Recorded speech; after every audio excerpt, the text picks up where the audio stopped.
அல்ஹம்துலில்லாஹி ரபில் ஆலமீன். அல்லாஹும்ம ஸல்லி அலா முஹம்மதின் வ அலா ஆலி முஹம்மதின் வபாரிக் வசல்லிம் அலைஹி. அஸ்ஸலாமு அலைக்கும் வரஹ்மத்துல்லாஹி வபரகாத்துஹு. வெல்கம் டு வாய்ஸ் ஆஃப் ஈமான். எல்லாரும் எப்படி இருக்கீங்க? நல்லா இருக்கீங்களா? அல்ஹம்துலில்லாஹ். அல்லாஹ் சுப்ஹானஹு வ தஆலா உங்களுக்கு நீண்ட ஆயுளையும் ஆரோக்கியத்தையும் வழங்க வேண்டும் என்று துவா செஞ்சு ஆரம்பிக்கிறேன். அல்லாஹ் சுப்ஹானஹு வ தஆலா தான் படைத்த ஒவ்வொரு மனிதனையும் நேசிக்கின்றான். இதில் பணக்காரன் ஏழை இதிலெல்லாம் ஒன்றுமே இல்லை. அல்லாஹ்வை பொறுத்த வரைக்கும் எல்லாமே சமம்தான். அவன் கல்பை பார்க்குறான், தன்னை எப்படி வணங்குறாங்க, தனக்கு எப்படி பயப்படுறாங்க, இதை தான் பார்க்குறான். நாம் இந்த உலகத்தில் ஃபேஸ் பண்ணுற ஒவ்வொரு பிரச்சனைக்கும் காரணம் நாம் அறிந்தோ அறியாமலோ செய்த தவறுகள். அல்லாஹ்வின் கோபத்திற்கு உள்ளாகிற மாதிரி ஏதாவது சில விஷயங்களை செஞ்சிருப்போம். அதன் மூலமா அல்லாஹ்வின் தண்டனை நமக்கு இறங்கும். சில நேரங்களில் சோதனைகள் தொடர்ந்து நீண்டு கொண்டே போகும்போது அல்லாஹ்விடம் கையேந்தி நாம துவா செய்வோம், இந்த சோதனை என்னை விட்டு நீங்கணும் சொல்லிட்டு. அப்போ அந்த சூழ்நிலையில் அல்லாஹ் என்ன செய்வான், அந்த பிரச்சனைகளை எல்லாத்தையும் நீக்கி ஒரு சந்தோஷமான ஒரு சூழ்நிலையை உருவாக்கி கொடுப்பான். பிறகு என்ன பண்ணுவோம், ஏதாவது ஒரு தப்பு தவறுகள் செஞ்சிருவோம், அல்லாஹ்வின் கோப பார்வைக்கு ஆளாகிடுவோம், மறுபடியும் அதே நிலைமை வந்துடும். இப்போ நான் இன்னைக்கு ஒரு சிறந்த துவாவை சொல்ல போறேன். இந்த துவாவை பொறுத்த வரைக்கும் அவசியம் ஒவ்வொருவரும் டெய்லியும் ஓதிட்டு வர வேண்டிய துவா இது. இந்த துவாவை நீங்க டெய்லியும் ஓதிட்டு வரும்போது இன்ஷா அல்லாஹ் பெரிய பெரிய சோதனைகள் கஷ்டங்கள் எதுவுமே உங்களை அணுகாது. எல்லா பிரச்சனைகளையும் அல்லாஹ் லேசாக்கி தருவான். அவ்வளவு சிறந்த துவா இது. நம்ம கிட்ட இருக்கிற அல்லாஹ் கொடுத்த அருட்கொடைகள் இருக்கு பார்த்தீங்களா, அது எல்லாமே நம்ம கிட்ட நிரந்தரமா தங்கி இருக்க செய்யக்கூடிய துவா இது.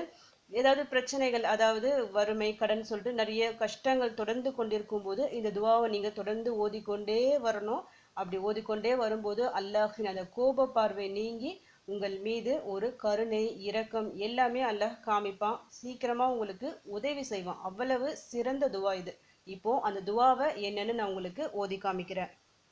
அல்லாஹும்ம இன்னி அஊது பிக மின் ஜவாலி நிஅமதிக وتحول عافيتك وفجاعة نقمتك وجميع سخطك. اللهم إني أعوذ بك من زوال نعمتك وتحول عافيتك وفجاعة نقمتك وجميع سخطك. اللهم إني أعوذ بك من زوال نعمتك وتحول عافيتك وفجاعة نقمتك وجميع سخطك. இறைவா, உன் அருட்கொடைகள் நீங்குவதில் இருந்தும் நீ வழங்கிய ஆரோக்கியம் செல்வம் போன்ற நன்மைகள் நோய் வறுமை போன்ற தீங்குகளாக மாறிவிடுவதிலிருந்தும் உனது தண்டனை திடீரென வருவதிலிருந்தும் உனது கோபத்திற்கு உள்ளாக்கும் அனைத்து அம்சங்களில் இருந்தும் உன்னிடம் நான் பாதுகாப்பு கோருகின்றேன். மிக சிறந்த வார்த்தைகள். இந்த துவாவோட இந்த பொருளை படிக்கும் போது உங்களுக்கு தெரியும் இது எவ்வளவு சிறப்பான ஒரு துவா சொல்லிட்டு. ஏன்னா அல்லாஹ் சுப்ஹானஹு வ தஆலா ஒவ்வொரு மனிதனுக்கும் ஏதாவது ஒரு வகையில ஏதாவது ஒரு சந்தர்ப்பத்துல நிச்சயமா அவன் அருட்கொடைகளை தந்து கொண்டே தான் இருப்பான். நமக்கு தெரிஞ்சதா இருக்கும், தெரியாமலும் இருக்கும். ஆனா அதை நாம தக்க வச்சுக்கணும், அதுதான் மிக முக்கியம். நம்ம தக்க வச்சுக்கிட்டு அதிகமா அவனுக்கு நன்றி செலுத்தி கொண்டே இருக்கும்போது இன்னும் இன்னும் இன்னும் அதிகம் கொடுத்து கொண்டே இருப்பான்.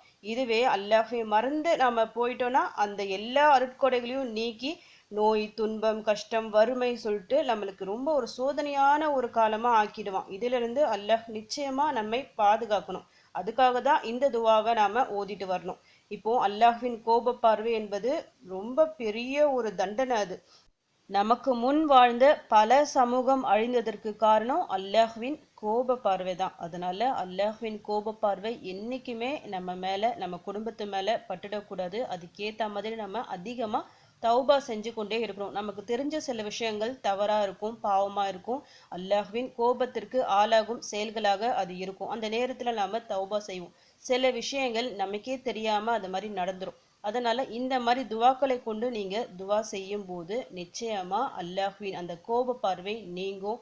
அவனுடைய அருட்கொடைகள் என்றும் நமக்கு வந்து கொண்டே இருக்கும், இன்னும் அதிகமா தந்து கொண்டே இருப்பான். அதனால வாழ்க்கையில தொடர்ந்து பிரச்சனைகள் சோதனைகள் ஒண்ணு மாத்தி ஒண்ணு ஏதாவது முசீபத்தா இருக்கும் பாருங்க. சில நேரங்கள்ல வீட்டுல நம்மால சமாளிக்கவே முடியாது. ரொம்ப நொந்து போயிடுவோம். எப்படி இதிலிருந்து மீள்வது சொல்லிட்டு நொறுங்கி ஒரு ஓரத்துல உட்காந்து அழுவோம். அந்த அளவுக்கு ஒரு சூழ்நிலை நிறைய நேரங்கள நம்ம ஃபேஸ் பண்ணியிருப்போம். அந்த மாரி சூழ்நிலையில இந்த ஒரு துவா உங்களுக்கு போதும். தொடர்ந்து இந்த துவாவை நீங்க ஓதிக்கொண்டே வரும்போது நிச்சயமா அல்லாஹ்வின் அந்த கோப பார்வை நீங்கிடும். நமக்கு கிட்ட இருந்து எடுத்த அந்த அருட்கொடைகளை திரும்பி நமக்கு அவன் கொடுப்பான். எப்படி எந்த நேரத்துல எத்தனை முறை ஓதணும்னு கேட்டா நீங்க பொதுவா எப்பெல்லாம் துவா செய்றீங்களோ அந்த நேரத்துல நீங்க ஓதிக்கலாம். ஆனா டெய்லியும் ஓதுற மாதிரி பாத்துக்குங்க. ஒவ்வொரு வேளை தொழுகை முடிஞ்சும் நீங்க குறைஞ்சது ஒரு 3 முறை அப்படி ஓதுனாலே போதும். இல்லை எனக்கு டைம் இல்லை அப்படின்னு நீங்க சொன்னீங்கன்னா ஏதாவது ஒரு வேளை தொழுகையை நீங்களே செலக்ட் பண்ணி வச்சுக்கிங்க. அந்த தொழுகை முடிஞ்ச உடனே இந்த துவாவை ஓதிக்கிங்க. நான் நிறைய துவாக்களை சொல்லியிருக்கிறேன்ல. ஒவ்வொரு வேளை தொழுகை முடிஞ்சு ஒவ்வொரு துவாக்கள் சொல்லிட்டு நீங்க செலக்ட் பண்ணி வச்சு கூட நீங்க ஓதலாம். இதன் மூலமா உங்களுடைய பிரச்சனைகள் நிறைய தீர்வதற்கு இந்த துவாக்கள் காரணமா இருக்கும். ஏன்னா நம்முடைய விதியே மாற்றக்கூடிய ஒரு அமல் இருக்குன்னா நிச்சயம் அது நாம கேட்கக்கூடிய துவா தான். தொடர்ந்து துவா செய்யுங்க. துவா கேட்கறத ஒருபோதும் விட்டுடாதீங்க. நிச்சயமா அது உங்கள் வாழ்க்கையை பிரகாசமா மாற்றும். அப்படி உங்க வாழ்க்கையில இருக்க எல்லா கஷ்டங்களையும் பிரச்சனைகளையும் அல்லாஹ் சுப்ஹானஹு வ தஆலா நீக்க வேண்டும். எல்லா மகிழ்ச்சியும் உங்க வாழ்க்கையில தர வேண்டும் சொல்லிட்டு உங்களுக்காக நானும் துவா செஞ்சுக்கிறேன். எனக்காகவும் என் குடும்பத்திற்காகவும் நீங்களும் துவா செஞ்சுக்கிங்க. அல்ஹம்துலில்லாஹ். இந்த வீடியோ மூலமா நீங்க பலனடைஞ்சிருந்தீங்கன்னா இந்த வீடியோவை மற்றவங்களுக்கும் ஷேர் பண்ணி விடுங்க. இதன் மூலம் அவர்களும் பலனடையலாம். இன்ஷா அல்லாஹ் அடுத்த பதிவில் சந்திக்கலாம். ஜஸக்கல்லாஹு கைரன் கசீரா. அஸ்ஸலாமு அலைக்கும் வரஹ்மத்துல்லாஹி வபரகாத்துஹு.